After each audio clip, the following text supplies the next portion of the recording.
to be differences, that you should expect differences across different UFOs. And in fact, you see that in some cases. When there's landings, UFOs typically will take off from the land. They'll rise up from the earth about 30 feet or so, and they'll hover there for a second, and then they'll just shoot off into, until they're gone, in an instant. And apparently the techniques they use to get off the ground are different. In the Socorro, New Mexico case, you had something like rocket engines lifting this large spaceship craft off the ground before it just shot up into space. There's a case in the Cometa report, the French Cometa report from 1989 discusses where it looks like it had something like electric fields because the brass all stood up on end and pointed at the UFO as it lifted up off the... Hello?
Too. If you go to the Go Fast video and you look, you've got this little white dot cruising along over the sea surface, right?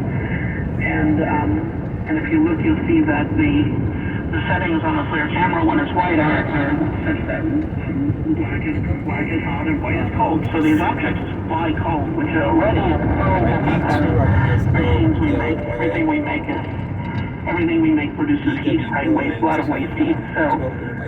So these things are already very different. Now, so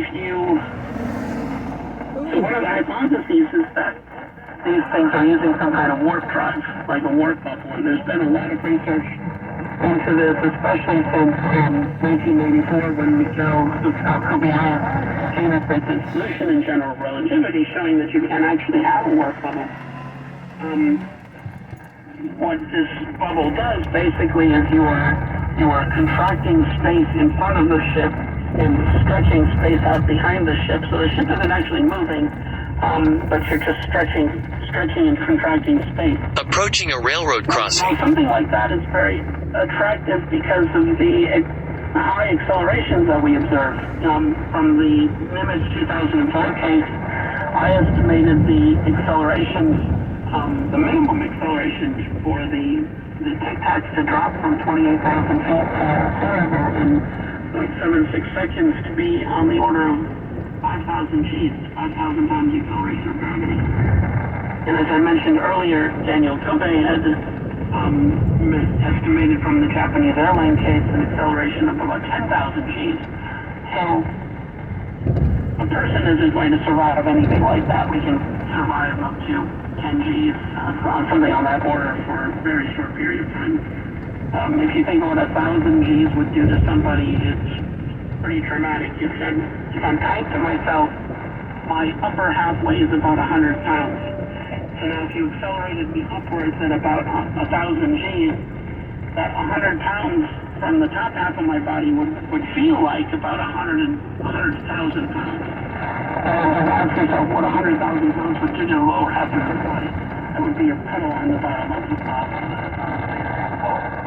So, yes, living things aren't going to survive accelerations like that, and equipment isn't going to survive it either. Our our new fighter jets, the F-22 or F-35, their wings rip off at about 13 Gs. So you can't accelerate these things anywhere near the accelerations you see with the UFOs. You quickly can't get them.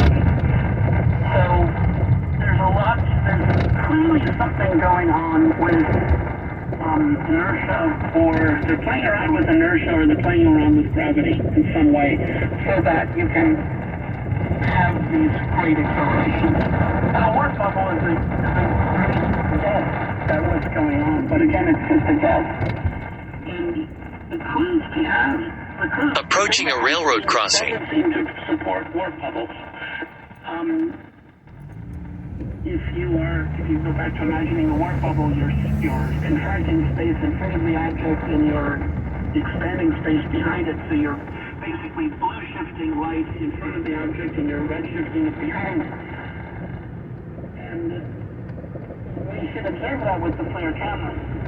You would see that as a shift in the frequencies of the infrared light coming off the object, and that would be equivalent to seeing a different temperature. So these things should be hot in the front and cold in the back. And I haven't seen any data like that at all. The UAPs that we've observed with FLIR cameras are all just consistently cold. The imagery that we've seen from the U.S. Navy so far is all just different temperatures. Now I've heard from people, involved with Egypt, that they have some data that suggests that both redshift and blue shift, but I haven't seen anything like that. So that, in my mind, it's not clear that we've got a warp drive situation going on. All right, we're going to get into, and we have to take a break, but we're going to get into where we are on these kind of technological possibilities. Can we do any of this stuff? Are we even close to something like a warp drive or a warp bubble or anti-gravity? We'll get into that when I come back. Did you know that Johnny Rivers had a UFO song? I didn't until now. Here it is.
Oh boy. Get a great deal on your new Silverado at the Meta Chevy Silverado Superstore. Great selection, great factory financing and incentives, and great Meta Chevy savings on every new 2023 Silverado. Online at MetaChevy.com. Find new road. What's up, California? If you're like me, you work hard for your money, and you want to know how to keep it safe.